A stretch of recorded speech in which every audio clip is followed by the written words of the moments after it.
तो नमस्ते जी, welcome back to the mid brain podcast.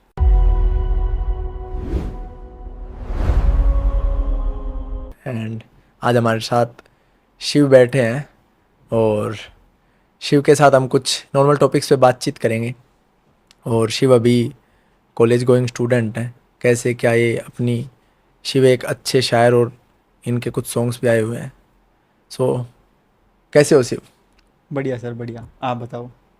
तो शिव ये बताओ कि आप एक अच्छे खासे नॉन फेस हो, इन्फ्लुएंसर हो, तो आपने जब स्टार्ट किया था आपको कैसे रुचि आई कि मैं ये करता हूँ या फिर मैं वीडियोस बनाता हूँ या फिर मैं किस टॉपिक पे वीडियोस बनाऊँ? मेरा है, शुरू में मैं एक रील डाली, मज़ा आया। दो रील डाली, मज़ा आया। फिर डालता रहा। फिर शुरू में व्यूज़ नहीं आते थे बिल्कुल भी। 100, 200, 300। फिर धीरे धीरे करके मैं उसमें घुस गया, मज़ा और मज़ा आने लगा। फिर व्यूज़ आने लगे धीरे धीरे करके। फिर मेरी आदत पड़ गई, जिस दिन मैंने नहीं किया ना, उस दिन मूड ख़राब हो जाता था पूरा। तो मैं लगातार करता रहा, धीरे धीरे फॉलोअर्स बढ़ते रहे। और शिवा भी अपने मेनली आपने किस टॉपिक पे आपने ज़्यादा शायरीज बनाई है, अगर मैं पूछना चाहूँ तो?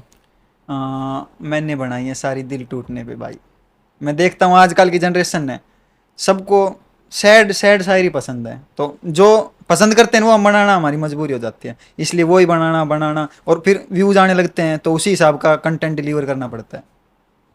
तो आपने कभी सोचा कि चलो बहुत सैड हो गई, अब मैं किसी और टॉपिक को एक्सप्लोर करूँ? नहीं, मैं अटेली से हूँ, मेरा ज़िला महेंद्रगढ़ है। मैंने मेरे महेंद्रगढ़ पे, मेरे नारनौल पे और मेरे जो शहीद हैं हमारे महेंद्रगढ़ के, उन पे अच्छी अच्छी वीडियो बनाई है, उन पे अच्छी रीच भी आई है। ठीक है, और आगे आप फ्यूचर में अभी इन्फ्लुएंसिंग के साथ साथ क्या और कर रहे हो? मैं बताता हूँ। अभी मेरा एक पेज था जिस पे 12-13 हज़ार फॉलोवर थे। बहुत मेहनत की थी मैंने 2 साल में, लेकिन फिर इंस्टाग्राम ने या किसी रीजन की वजह से गाइडलाइंस फॉलो नहीं की शायद मैंने, या कुछ भी रूल ब्रेक किया, उस वजह से वो पेज डिलीट हो गया। उस टाइम मैं बहुत डिमोटिव हो गया था। लेकिन मेरा एक दोस्त है, उसने खूब मोटिवेट किया। फिर मैंने दोबारा कोशिश की, फिर मेरा पेज उठ गया। फिर दोबारा कोशिश की, फिर उठ गया। 6 बार मैंने पेज बनाए, 6 बार उठ गया। फिर उस दोस्त ने कहा कि 10 में से 1 बंदा आगे जाता है और तू वो एक बंदा बन। तो मैंने उसकी बात मान के की और ब्लू टिक लिया। शायद ब्लू टिक लेने के बाद अब नहीं गया। फिर मेरे 1500-1600 फॉलोअर हैं। और मैंने एक चीज़ देख ली, पेज उड़ने से कोई फ़र्क नहीं पड़ता, उतनी रीच अब भी आ जाती है मेरी। तो फॉलोअर्स मैटर नहीं करते, व्यूज़ मैटर करते हैं। और पसंद भी करते थे लोग मेरे को बहुत ज़्यादा, और अब भी करते हैं, जलते भी हैं, सब तरीके का काम। तो लॉन्ग टर्म में आपका क्या कुछ गोल है कि मैं आने वाले 1 साल में या 2 साल में आप क्या करना चाहते हो? जहाँ से मैंने शुरुआत की थी, जीरो क्वालिटी से, वॉइस ख़राब आती थी, धीरे धीरे इम्प्रूवमेंट हुआ, एक्सपीरियंस आया, बहुत ज़्यादा वो हो गया। तो अब आगे मैं बड़ी इमेज सोचता हूँ, करूँगा तो कुछ बड़ा करूँगा, धीरे धीरे करूँगा, सीख सीख के करूँगा। लेकिन एक टाइम आएगा जब मैं बहुत कुछ कर लूँगा। मेरा इंटरेस्ट है सैड फील्ड में, सैड जोन में। मतलब मैं अच्छा लिखता हूँ, मैंने सॉन्ग भी किए हैं। तो पहला सॉन्ग था मेरा, तो मेरे पास कुछ रुपए नहीं थे। मेरे अंकल हैं, उन्होंने ये कहा किसी को बताना मत, मैं तेरी हेल्प करता हूँ। और मैंने आज तक किसी को बताई भी नहीं वो बात। और उन्होंने दिए मेरे को रुपए, और मैंने सॉन्ग किया, और मैंने इतनी मेहनत की, थोड़े बहुत जानकारी थी।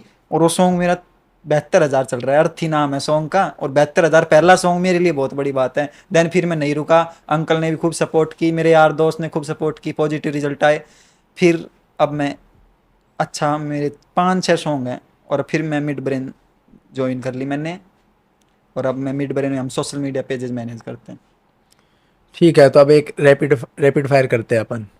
ठीक है, तो शिव, रैपिड फायर में अब मैं तुमसे दो दो चीज़ें पूछूंगा, तुमको फटाफट उनमें से एक चीज़ चूज़ करनी है। हम्म। फॉलोअर्स या वैल्यू? मेरा पेज नहीं उड़ा था जब तक मेरे को फॉलोअर्स चाहिए थे। अब मेरे को वैल्यू समझ में आ गई कि followers does not matter, matter value. Value, face value, content value, quality, ये वैल्यू करते हैं, फॉलोअर्स मैटर नहीं करते। फॉलोअर्स चाहिए, आप शुरू से स्टार्ट करो, व्यूज आ जाएंगे, लोग पसंद करेंगे, दिल से जुड़ेंगे, कल्ट ऑडियंस मिलेगी। फॉलोअर्स से नहीं, फॉलोअर्स मैटर नहीं करते, वैल्यू। ठीक है, अब दूसरा, शायरी करना पसंद करोगे अगले 1 महीने या 1 महीने कुछ भी ना करके सीधा एक सॉन्ग? एक सॉन्ग नहीं, मैं शायरी करना पसंद करूँगा।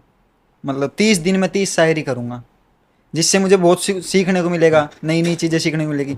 एक सॉन्ग करूँगा, सॉन्ग में साथ में कर सकता हूँ, कोई दिक्कत नहीं है, लेकिन मैं ज़्यादा ध्यान दूंगा शायरी पे।